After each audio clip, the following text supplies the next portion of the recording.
Good evening, ladies and gentlemen, and welcome to the Current Issues Show on TrueChat, broadcasting from Studio 2A in Cincinnati, Ohio. I'm Justin T. Weller. I'm Camden Pierce. And I'm Scott Wood, for now. For now. On this Monday, August 1st, 2016, we thank you for tuning in today, and we are going to discuss a couple different important things, but on this segment, we are specifically looking at 98 days to go until the general election as of today. No kidding. Yes, 98 days. T-minus 98, and we are looking at... We could sing a song. All right, start us off. 98 voting days on the wall, 98 voting days. Take one down and pass it around. We got 97 voting days on the wall. All right. 97 voting days on the wall. 97 voting days. Well, now you can't sing anymore until we get to the 97. Okay. See? Right. I just let everybody know the rhythm of the song. Okay. Right. So you can sing it at home. Yeah. Right. Now you can sing along. Sing along with the Current Issues Sing Show. along with Scott Wood. That's right. And teach your children how to count backwards from 100. There you go. We missed 2 days. So, yeah, I know. You can just lie to them. Who cares? know. They won't remember. What they'll remember is the real facts. Which is That's what we're talking about. 100 to 1. Right. Counting down from So today we're looking at various different electoral college maps, including the 2008 actual, the 2012 actual, current polling from various media sources around the country. So before any of you jump in that comment section and start calling us biased, please don't, because these are coming from multiple sources. We do appreciate, though, all of the feedback on our Who Lies the Most show. A lot of people seemed very surprised by that information, so I was pleased to see that the almost 2,000 people that watched that on YouTube did find some relevant information there, and some What were they surprised interesting comments. Yeah, that's it. Because it didn't surprise me. I know. What were they surprised about? They were surprised. They thought that That Hillary was a big fat liar? right. They thought that there wasn't enough being taken into account for her, even though we took in more to account for her than we did for Donald Trump. But somehow we still didn't take in. Oh, we actually got some not hate comments, but some We got some questioning feedback. comments. Yeah. Yes. Interesting. We did. We had several. Yeah, That's cool. So, I haven't checked the comments on that. you'll have to check. So today, like I said, we're going over facts, pretty much. These are things that we know, and then TrueChat is Well, also... we said that on that video, too. Yes, I know. Well, sometimes people, I had an interesting conversation earlier today where it's, people sometimes are like, well, I don't like that statistic, but it's still a fact. So you can not like it all you want, but that doesn't make it any less true. So Don't let the facts get in the way of your opinion. exactly. That's right. I'm going to Indeed. keep this phone from going off, tell you what. Man, Man, pretty lowbrow stuff there. professionalism here, ladies and gentlemen. I know. That's what we sell. But it's not. It's a Here good at thing that that's TrueChat. not what we sell. Oh, you're right. We sell the facts, We sell the facts. and we're about to sell you a heap and load So of facts. we this are evening. also going to make two TrueChat projections today of the most likely scenarios that we see for the two major candidates to come away with a win. If you're interested in reviewing any of these charts or graphs, you are welcome to. With the exception of the ones that are TrueChat predictions, the actual 2008 and 2012 results are available on 270towin.com. This is where these charts come from, so special thanks to them for providing them for us and providing the map and interactive tool generator for this process, so that if you want to go and play and make your own electoral college map, you can do that. Wow, that's you cool. You can kind of like your own bracket. You can make your own electoral college map. See? It's like So- a March Madness bracket hey, for the future of the country. We're going to do that on this show, all right? So by the end of this week, you got to have gone there and do your electoral college map. Fill it out, okay? And then we're going to see who's closest to right, Okay.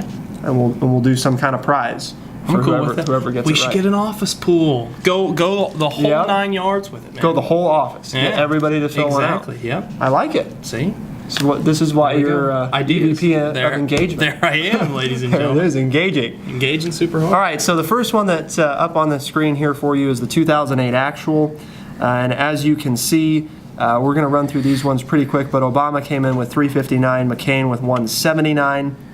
Pay very close attention to the center part of the country here, as well as your swing states, Ohio, Indiana, Pennsylvania, Michigan. Indiana is an important note in this 2008 actual, as it did go blue, which is unusual for that state. And that's something that a lot of people forget. So that would be the exception here. But make sure you're taking note as we move on here. The 2012 actual, which you'll see is almost identical to the 2008 actual. You have 332 to 206, Obama over Romney.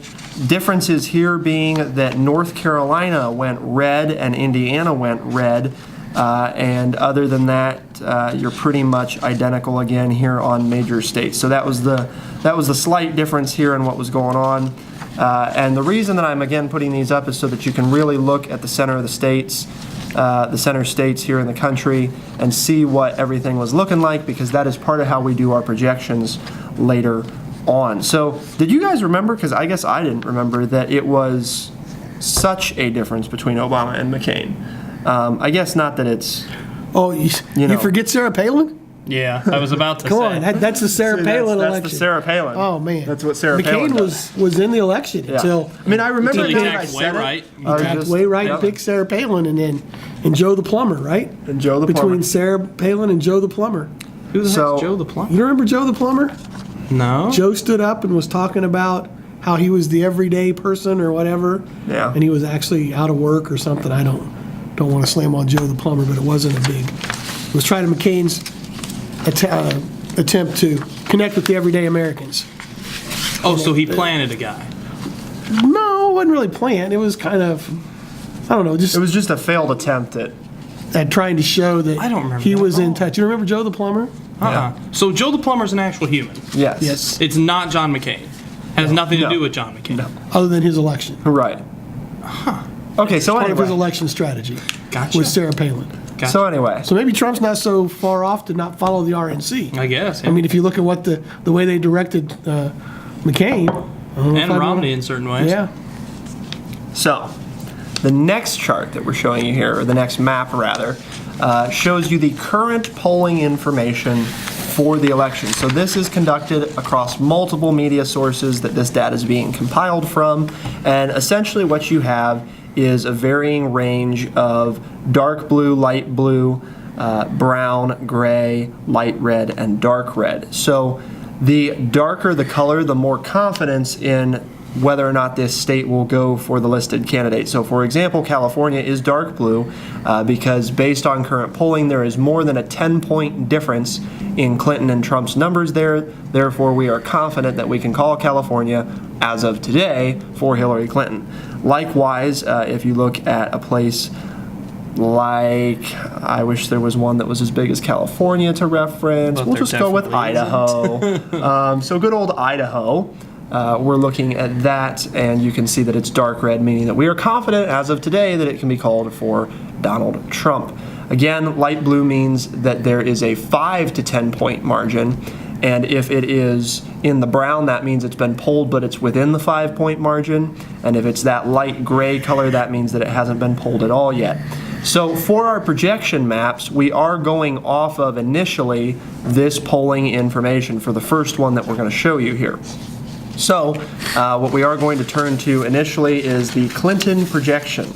The Clinton projection here shows you a scenario where we filled in states that were not already polled, including, or that were too close to call, including Arizona, Florida, North Carolina, and Ohio, as well as Georgia and Mississippi we gave to Trump, states that bring in some substantial numbers for you. The ones that are circled are the notable ones in terms of sizable or battleground, particularly Ohio, Florida, and North Carolina here. North Carolina is in play this election to go blue, so it is worth looking out for that one. But you can see, even with Trump taking Ohio, North Carolina, Florida, and Arizona, all of which are definitely up for grabs in this election, he still loses to Hillary Clinton 280 to 253, which, you know, I knew it was going to be one of those things where he had limited choices. I guess I just did not realize that it was going to be quite this limited, because I was reading a number of different New York Times articles over the past week or so, and they've started to get into the electoral map reporting now that they can do polling on it, and they've been saying, you know, it's probably going to come down to these 3 states that he has to win. Like, he's only got, you know, 3 or 4 states really that he needs to campaign in, because it's just not worth going anyplace else.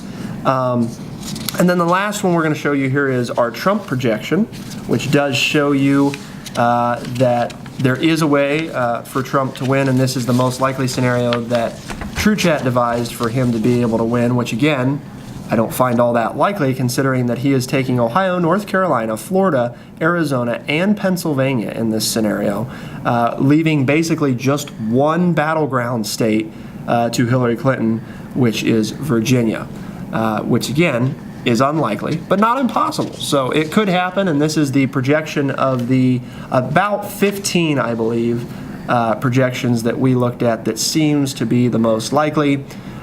So there are about 15, give or take, different scenarios where Trump can win, and there are approximately 28 different scenarios for Clinton to win. So, and again, these are all what we consider realistic scenarios, ones that are just, not all blue or all red map type of thing.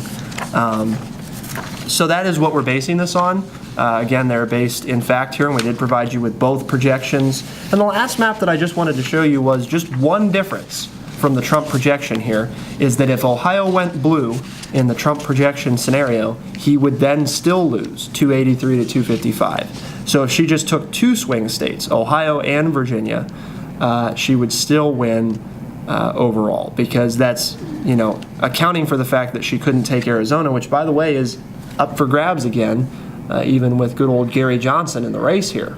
Arizona is up for grabs by the Democrats, so maybe up for grabs by Gary Johnson.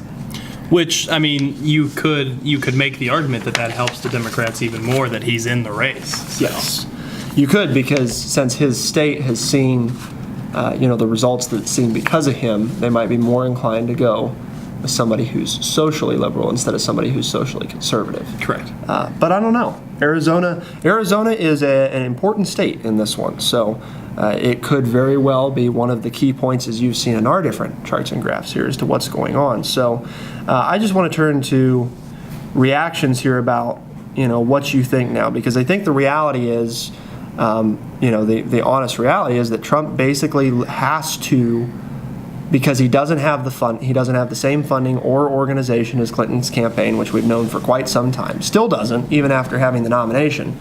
He was, I think, 20 million behind her right now. Again, give or take, that's a rough estimate, in cash on hand for the campaign. And he has no immediate plan, according to his campaign, for competing in television ads across the country.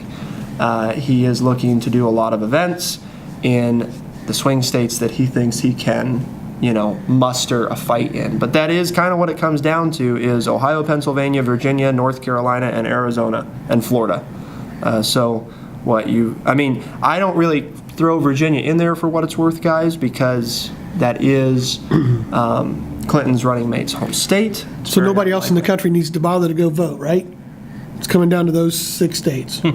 Right. Well, if you don't go vote, then you throw the map all to crap. So that is what I tell people. Especially if you've been polled. Right. Especially if you've been polled and then you don't go vote, then you're really throwing off our predictions here. But I want to turn to reactions of, he's got a window to win, but it's a very narrow window. Based on what you're looking at, do you think it's likely that Trump can pull it off, or do you think that it's likely that Clinton can pull it off? And we're going to start with Scott on today's show. Can there be a C? America has no president for 4 years. No. No, okay. Or the better option C, ladies and gentlemen, Gary Johnson, William Weld for president, 2016. There's no yellow on this map. I'm a little upset. Wouldn't that be libertarian, yellow? That's a good question. I would assume that that's their color. That's on a lot of For their what stuff. it's worth, because I meant to mention this before, on 270towin.com you can look at the third-party map, which also enables you the ability to call states for third-party candidates. But again, based on our polling map, you can see that no states currently poll strong enough to indicate that we could call them for anybody other than the Democrats or the Republicans. So, yeah, no, I heard about, and I like the 270 to win. I've used that in the past. But I heard about this weekend on some of the Sunday shows, and again this morning on Monday morning. Trump's path to victory is very, very slim. And I guess if you're a betting person, it doesn't really seem likely that he can win all 6 of those states. And that's basically what everybody now is saying from Sunday morning. I guess Donald Trump proved him wrong because everybody was saying he would never get the nomination, and then they were going to say, well, there's going to be this big fight at the convention, and there wasn't a big fight at the convention. So he's pulled some rabbits out of his hat so far, but this would be, well, I don't know if it'd be bigger than him getting the nomination or not, because that was a pretty big rabbit. But this would be awful tough to win Florida, Ohio, Pennsylvania, North Carolina, Arizona. That would be that'd be a big chore. Right. Because if you look at his, his He best can't- shot of winning. As it was put to it, he can't lose one of them. Right. Everything he has to win, he has to win. He to has win. to win Ohio, Pennsylvania, North Carolina, Florida, and Arizona. Because the only battleground state he can afford to give up is Virginia. Which he can't really afford to give up because that's making it, mighty close, 273 to 265. But he can't even lose an Idaho Right. or a Utah, No. which is in play now. Which Clinton, by the way, Utah's in play. Yeah, they've been looking to poach some. They've been sending Kane out there to a few of those states to try to get him in, and because that's the other thing, you take just one of those away, and it doesn't matter if he takes all the battleground states because then he loses again. Right. You just take one of those ones that's usually consistently Well, Nebraska's Republican. 5, but it's also done by Yeah. congressional districts. Yeah. So he could win Nebraska, but only get 3 of the 5. Which is what you see in the So, bottom of you know. your chart there. I forgot to mention that before. It shows your split ones, the 2 states in our wonderful country that actually do split electoral votes. Yeah. So it's not winner take all in those states. I think right now we know the Northeast is big time, Liberal. liberal and typically votes Democrat, but for Trump not to even be sniffing New York. or New Jersey, you wonder if he made the wrong call for vice president. Yeah. Or is Christie that much hated even in New Jersey? He took Mike Pence, who was a safe bet, but Indiana's most likely going to be red anyway. Why not take roll the dice and try to win a state that you might not win? Right. Well, because New Jersey's 14 electoral college votes as compared to Indiana's 11. So if you could take New Jersey safely, that would be a better bet than the Indiana, because those 3, as we can see, can very well. Well, and Indiana's probably going to go 11 anyway Make in the your difference. favor, no matter who you put in as Well, the maybe, vice though. presidential And- candidate. Because it did go that's- blue. That is true. Not in that long ago. 2008. But that's not the state he needs. I don't know. I was thinking about this the other day, and I know that Bloomberg and him have had a bit of a feud after Bloomberg's DNC comments, but I could have seen that being where he flipped the table a little bit, had Mike Bloomberg as a VP pick, and tried to get that New York State. If he was looking at the electoral map, if he could have somehow pulled out New York because he had Bloomberg on his ticket, that would have blown this whole thing wide open. Then he has a little more wiggle room, but now with Indiana, that most of the time that goes red, so his wiggle room is now. But you got to think not that there. Paul, Trump doesn't know anything about the Electoral College. Well, okay, we Okay, assume. but you think of the way he's running his campaign. Fair enough. Evidence would show. But why would a Paul Manafort or anybody? He's got a couple well-known advisors. Right. Is he just not listening to them? Has he surrounded himself with yes people? He's still running this like it's going to be a national election, and then he's going to claim, oh, it was unfair. He's really not running this as a smart way to try to win. And I'm not even talking about policy or the way he's talking about people. He's not even acting like he's looking at an electoral college map. Does he even understand the way we elect a president? And you can go back to 2 months ago to answer your question about surrounding himself with yes men. There was that, I believe it was sent down from his head campaign advisor who got fired like 2 weeks later that said, let's hop off the whole judge thing. This whole Hispanic judge thing is bringing our poll numbers down. And Trump immediately tweets out and says, I don't know who sent that, but they don't know what the heck they're talking about. This is what's going to win. Rah, rah, rah. Let's get behind this thing. I think Trump is probably surrounding himself with yes men, or at least people that agree with him. That's just from the evidence that we know. That's the campaign that he's running. I will say that I think the evidence does suggest that he is changing that tactic a little bit from the standpoint of he knows that he cannot he knows he doesn't have the money, or his campaign knows. I guess I shouldn't say that he knows, but his campaign knows that he does not have the money to compete in, for example, television advertising nationwide. So he has got to focus on the must-win states because, again, unfortunately, this election, like many others, is going to come down to this handful of 4 or 5 states. At the end of the day, those are must-wins for him. Because if he doesn't win them, it really doesn't matter what he does everywhere else. Unless he could sneak in and take California, which everybody knows he can't do, that would be the only exception to get this to change at all. So I want to wrap it up with, what do you think? Does this change your mind at all about who you're predicting is going to win and your certainty with which you're going to predict them to win? Because we did talk about popular vote the other day, but let's go with who do you think is going to win, and electoral college-wise, by how much? How confident are you? Give me a percentage of confidence in your candidate and why they're and what percentage you think they have chance of winning. So you could say, like, for example, Donald Trump, 60% confidence that he'll walk away with it. So let's go with Cam to start with on this one. Well, and just to respond to something that you said real quick, I don't think he thinks he needs the money. He turned away the Koch brothers last week. There was a article about that. I believe that I read on CNN.com about him just saying, "I don't need it. I don't need your money. I will do this my way." So Trump, doing it your way, I don't think it's going to work. I think we've showed today, hopefully, to your guys' acceptance, or at least seeing the facts a little bit here, or at least that the way that we have presented them. I'd say Clinton probably 60%, but yet again, we've talked about this time and time again. We're not there. We may be 98 days away, but at day 62 or day 43 or day 2 up to the election, something could happen that could blow this thing wide open. I know I said something about more leaks were coming, or at least more leaks were promised about Hillary Clinton. We still haven't gotten those yet, if those are still on the way. So I will say 60%. It'd be higher if I was still certain that those leaks were coming out. I mean, I don't like the way TMZ handles things and the way they do things, but it's still out there. It's still something that people watch. It's still something that people collect information on, and the news stations report it. TMZ reported that, or TMZ has pictures that, and I think that's an invasion of privacy. I think the way they operate is kind of like the National Enquirer or those kind of things. But just because I feel that way doesn't mean other people don't. So I mean, all you can do is what you do, and that is voice your displeasure.